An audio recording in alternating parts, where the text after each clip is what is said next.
may be the greatest catch I've ever seen in my life.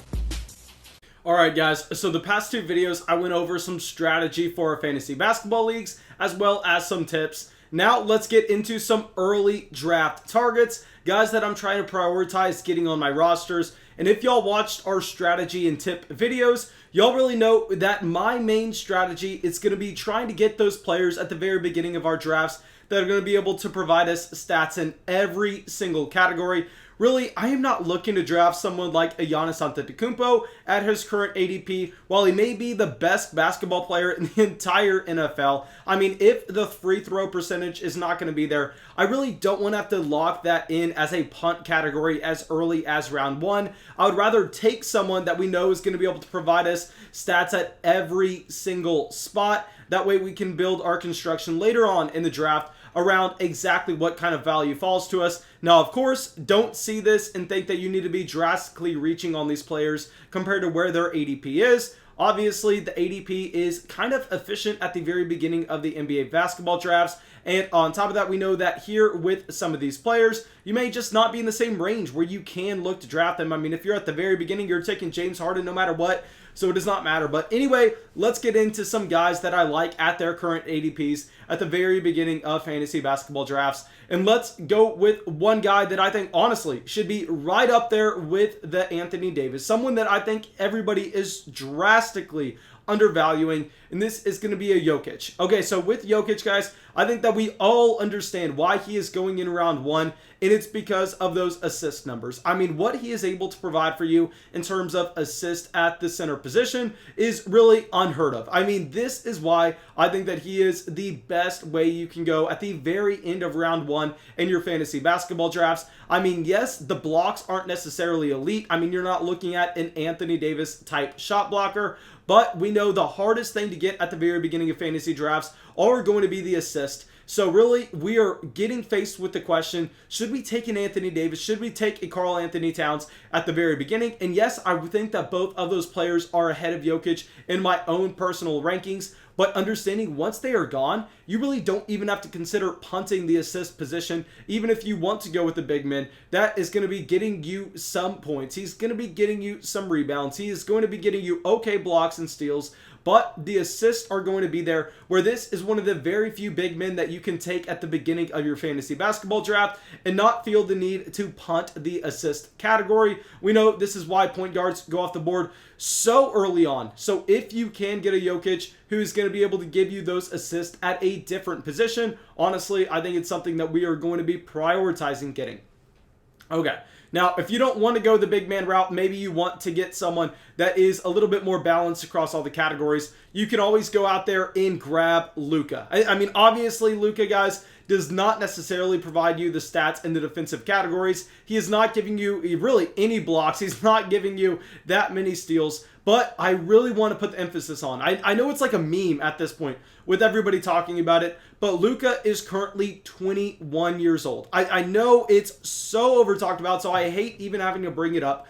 But here, already being a player that looks like he can average 30 points, 10 rebounds, 10 assists off of decent percentages from the free throw line as well as the field. I mean, I think that we naturally assume that he is going to be one of the best options if we are looking to get our percentages as well as those raw totals at the other point, assist, and rebounding categories. But at the same time, just knowing that with his young age, he still has so much room to develop, where yes, maybe he's not giving you those blocks right now. Yes, maybe he's not giving you those steals right now. But who is to say that that is not something that can develop at his game? Coming from Europe, I mean, he did not see the same type of athlete that we are going to have at the NBA level. I think that he is still making sure his game is being crafted. And I think with Luka here, I think that he's actually a very strong pick, knowing that you're not really going to be punting any position if you take him, because he can develop with the steals and the blocks.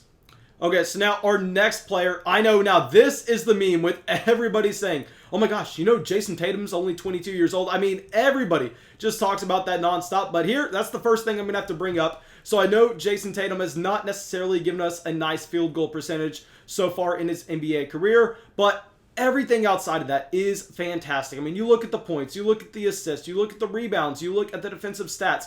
they are all there. And with Jayson Tatum, he is currently only 22 years old, so I think we can naturally assume that he is going to continue to progress as his NBA career goes along. And here, I know it's a meme, so nobody really likes talking about it just because it was over talked about for so long now.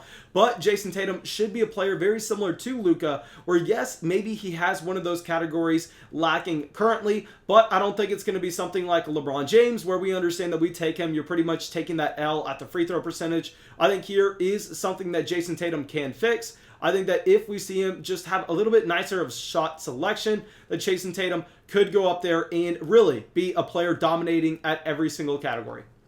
Okay, so now our next player coming in at the forward position, you're going to be drafting him at the very beginning of round 2, Kevin Durant. Okay, so obviously everybody has the same concern with Kevin Durant, and it is going to be the Achilles injury. But here with Durant, I think that we all just have to take a step back. We have to understand how far removed he is from that injury. That injury suffered in the 2019 NBA playoffs.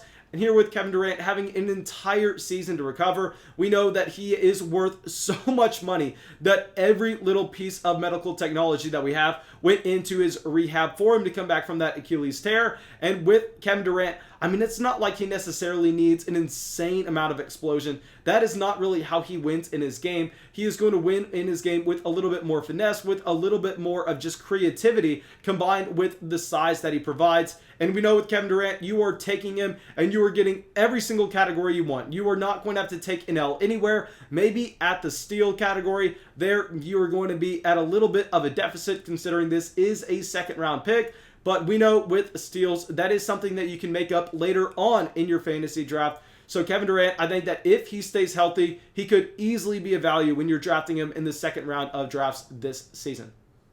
Okay, now our last player that I'm going to talk about is someone that honestly I did not really understand when I looked at his ADP, and this is going to be Jimmy Butler. Okay, so generally when we ever see these players in the NBA Finals have very impressive performances, or even in the Super Bowl have very impressive performances in fantasy drafts the next season, they are severely overdrafted. But with Jimmy Butler, I just don't get that sense. I mean, he currently is going at the end of round 2, the beginning of round 3, and very similar to these other players that we talked about on this list, when you take a Jimmy Butler, you're not really having to punt at any given position. I mean, he's going to get you the efficiency. He's going to get you the points. Obviously, he's going to get you the defensive statistics. The only thing that you're really not getting a severe advantage of with Jimmy Butler would be the three-point shot. But we know that that is also something that's very easy to find now in the fantasy basketball leagues, especially off the waiver wire. I mean, you can always find guys that are going to be able to knock down some threes for you. So that's not something that is really a valuable commodity, in my opinion.